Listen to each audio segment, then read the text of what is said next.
સમાચારમાં આપનું હાર્દિક સ્વાગત છે। ડભોઈમાં ઘરેલું ગેસનો ગેરવપરાશ, લાલાભાઈ ભજીયાવાળાને ત્યાં દરોડો, 4 સિલિન્ડર જપ્ત।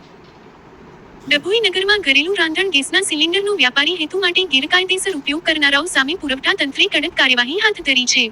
નગરના પ્રખ્યાત લાલાભાઈ ભજીયાવાળાની દુકાન પર અચાનક દરોડો પાડતા ટીમે 4 ઘરેલું ગેસ સિલિન્ડર જપ્ત કર્યા હતા। તપાસ દરમિયાન સામે આવ્યું કે ઘરેલું ઉપયોગ માટેના સિલિન્ડરોનો વ્યાપારી હેતુ માટે ખુલ્લેઆમ ઉપયોગ કરવામાં આવી રહ્યો હતો, જે નિયમોનું સ્પષ્ટ ઉલ્લંઘન છે। પુરવઠા વિભાગે તરત જ સિલિન્ડરો કબજે કરીને સંબંધિત એકમ સામે કાયદેસરની કાર્યવાહી શરૂ કરી છે। અધિકારીઓએ ચેતવણી આપી છે કે આ પ્રકારના ગેરવપરાશને બિલકુલ સહન કરવામાં નહીં આવે અને આગળ પણ આવી ચકાસણીઓ વધુ કડક।